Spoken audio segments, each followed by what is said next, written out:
الا یبلو جو ہے عربی زبان میں آتا ہے آزمانا. خلق الموت والحیات لیبلوکم ایکم احسن عملا. یہی معنی ابتلا کے بھی. ابتلا یبتلی آزمانا.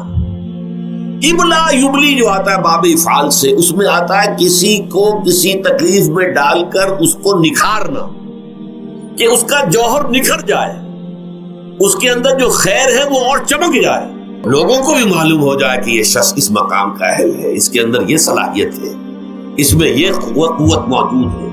تو یہ گویا کہ اہل ایمان کی صلاحیتوں کو نکھارنے کے لیے اور ان کے درجات کی ترقی کے لیے بھی اللہ تعالیٰ دنیا کے اندر یہ مصیبتیں اور امتحانات جو ہیں آزمائش کے حوالے سے افراد پر بھی اجتماعی طور پر بھی لاتا ہے. اور ایک اس کا اور بھی ہے، اہل ایمان پر اس طرح کے ابتلاء و آزمائش کی ایک نوعیت اور بھی ہے، اور وہ یہ ہے کہ جو بھی آپ سے غیر ارادی طور پر یا یہ کہ آپ نے کوئی گناہ ارادی طور پر بھی کر لیا، اللہ تعالیٰ اس کی سزا اسی دنیا میں دے کر آخرت کی سزا سے محفوظ کر دے. گویا کہ اس سے بڑا خیر کیا ہوگا؟ یہاں کی سزا کیا ہے؟ جھیل لی آپ نے، بخار آ گیا، ٹانگ ٹوٹ گئی، چلیے 3 مہینے آپ بستر پر پڑے رہے نا، اور کیا ہوا؟ کچھ نہیں.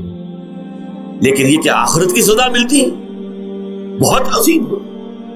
لہذا کفارہ بناتا ہے اللہ تعالیٰ ان جو بھی گناہ ہو گئے ہیں، غلطیاں ہو گئی ہیں، ان کا کفارہ اللہ تعالیٰ بندہ مومن کے لیے. حضور کی ایک حدیث ہے، اس کا متن مجھے اس وقت یاد نہیں ہے، کہ مومن کا معاملہ عجیب ہے. اسے کوئی تکلیف پہنچتی ہے، صبر کرتا ہے، اس کے گناہوں کا کفارہ بن جاتا ہے، اور اگر کوئی خوبی ملتی ہے اس پر اللہ تعالیٰ کا شکر ادا کرتا ہے، اس کے درجات بلند ہو جاتے ہیں. تو یہ معاملہ جو ہے اللہ تعالیٰ کی طرف سے بندہ مومن کے حق میں خیر، کہ در حقیقت اس کے ان گناہوں کی پاداش کہ جو اس نے یہاں کر لیے ہیں، یہی دنیا میں دے کر دھو دیا جائے، پاک کر دیا جائے. جیسے آپ کو معلوم ہے دھوبی جو ہے کپڑے کو بھٹی میں چڑھاتا ہے، گرم پانی میں ڈالتا ہے کہ ڈالتا تاکہ اس کا میل نکلے، اس کے آگے پٹکتا بھی ہے ذرا اس کو تاکہ وہ میل اچھی طرح چھٹ جائے اس سے.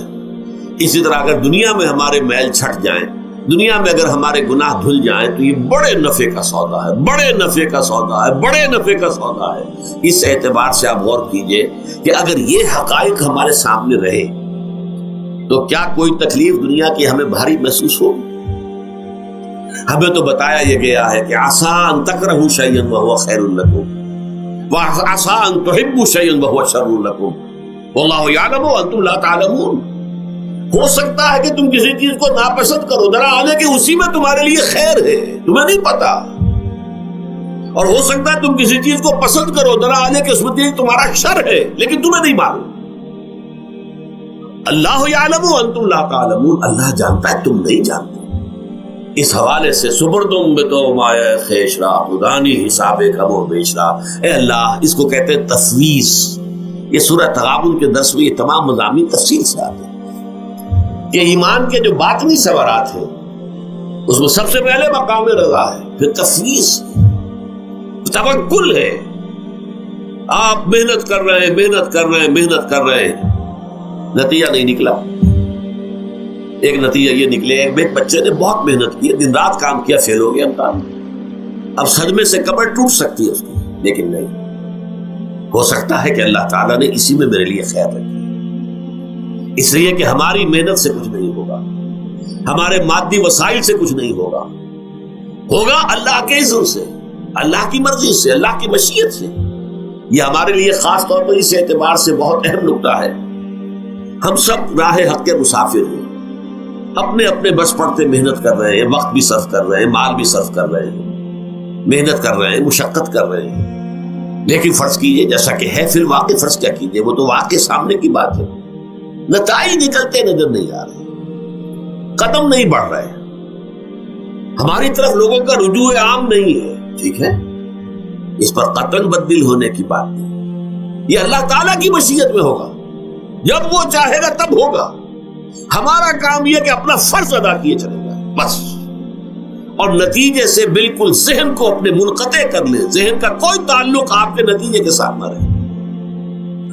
یہ جب تک کیفیت ہماری نہیں ہوگی، ہم اس راہ پر استقامت اور مدام اس پر محنت اور جد و جہد کرنا جو ہے وہ ہمارے لیے ممکن نہیں رہے.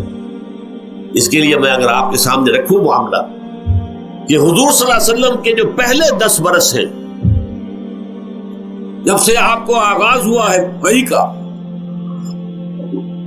اس کے بعد سے پہلے 10 برس دن رات کی محنت، شدید مشقت، یہاں تک کہ اللہ بھی روک رہا ہے نبی آپ اپنے آپ کو ہلاک کر لیں گے، لعلک باخع نفسک الا یکونوا مؤمنین، کیا آپ اپنے آپ کو اس صدمے میں ہلاک کر لیں گے؟ یہ ایمان نہیں لا رہے، اس قدر صدمہ۔ لیکن اس کے ساتھ یہ ہے کہ یہ نہیں ہے کہ نتیجہ نہیں نکل رہا تو کام چھوڑ کے بیٹھ جائے، نہیں، معاذ اللہ معاذ اللہ، نتیجہ نہ نکلے تو حضرت نوح علیہ السلام کی عمر بھی اگر حضور کی ہوتی 950 برس بھی حضور دعوت دیتے تھے، آپ کا کام تھا، آپ کا فرض تھا۔ حضرت نوح علیہ السلام بھی تو آخر اللہ کے ایک بندے تھے، اللہ کے رسول تھے، 950 برس تک دعوت دی۔ فَلَبِثَ فِيهِمْ أَلْفَ سَنَةٍ إِلَّا 50 عَامًا، یہ تو ہم مانتے ہی نا، اگر قرآن کے اندر نص قطعی صریح الفاظ نہ ہوتے کہ 950 برس تک رہے، ورنہ یہ بات سمجھ سے بالا تر ہے۔ عام طور پر معلوم ہوتا ہے کہ اس دور میں ابھی عمر زیادہ تھی لوگ۔ بہرحال جو میں نے عرض کیا تھا کہ دکھ جس سے انسان متاثر ہوتا ہے اس کی ایک قسم وہ ہے کہ جو ہمارے ارادہ اور اختیار سے باہر، اللہ کی مشیت سے، اللہ کے اذن سے، اللہ کی مرضی سے آتا ہے، اس کے لیے ہمارا کام صرف برداشت ہے۔ جو شے بھی ہمیں برداشت کی صلاحیت عطا کر دے وہی اس کا علاج ہے۔ جیسے آپ کو معلوم ہے کہ بخار بہت تیز چڑھا ہوا ہے، اس کی دوا نہیں ہے اسپرین یا کوئی اور پیراسیٹامول، بخار کی شدت کو کم کر دے، وہ کوئی علاج نہیں ہے۔ علاج تو ہوگا اگر معلوم ہو کہ کون سے جراثیم ہے، کس کی وجہ سے ہے، اس کا صحیح اینٹی بایوٹک کون سا ہے، وہ علاج ہوگا۔ یہ علاج نہیں ہے، لیکن اس کی شدت کی کمی اور اس کے اندر جو احساس ہے جھیل جانے کا، وہ انسان کے لیے آسان ہو جاتا ہے۔ یہی مضمون آیا ہے سورہ حدید میں بھی، ما اصاب من مصیبت فی الارض ولا فی انفسکم، یہاں کھول دیا اس مضمون کو۔ میں نے عرض کیا تھا نا کہ یہ آفت سماوی بڑے پیمانے پر بھی ہو سکتی ہے، زمین میں یعنی زلزلہ آ گیا، فلڈ آ گیا، طوفان آ گیا، ولا فی انفسکم، خاص تمہاری جان میں، تمہیں بخار ہو گیا، تمہیں ٹی بی لگ گئی، تمہیں کوئی اور بیماری آ گئی، تمہیں کینسر ہو گیا، معاذ اللہ معاذ اللہ، ہوتا ہے، آخر ہوتا ہے، دنیا میں انسانی زندگی کے ساتھ یہ ساری چیزیں لگی ہوئی ہیں۔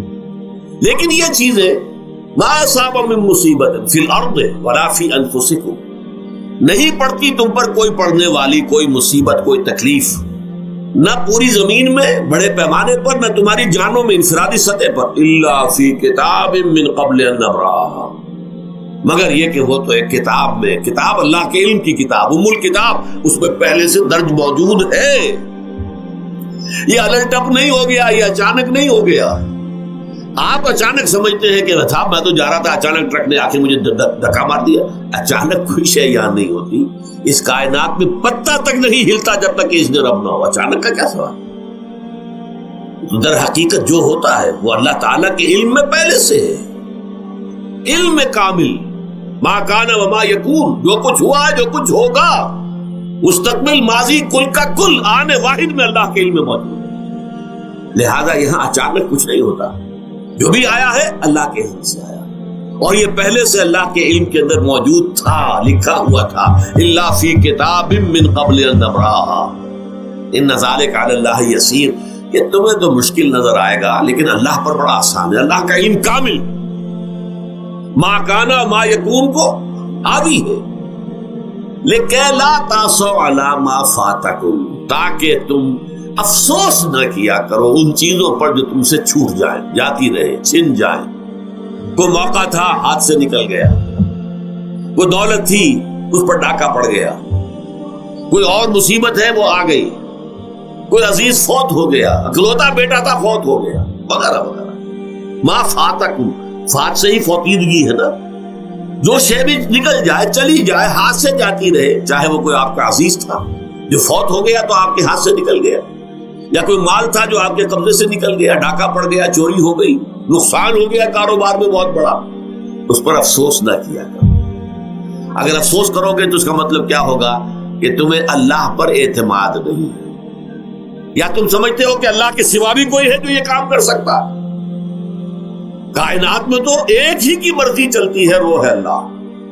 لہذا اگرچہ وہ کسی کے ذریعے سے تکلیف آپ کو پہنچی ہے، کسی نے آپ کو پتھر مارا ہے، وہ پتھر ہو سکتا ہے آپ کو نہ لگتا، لگ گیا ہے تو اللہ کے فیصلے سے لگا ہے، اس کا باپ بھی نہیں پتھر مار سکتا آپ کو اگر اللہ کا اذن نہ ہو، لہذا آپ پتھر مارنے والے کو بھی مجرم سمجھیے، ٹھیک ہے، اس سے بھی قصاص لینے کا آپ کو حق ہے، لیکن یہ جان لیجئے کہ جو آیا ہے پتھر وہ اذن رب سے آیا۔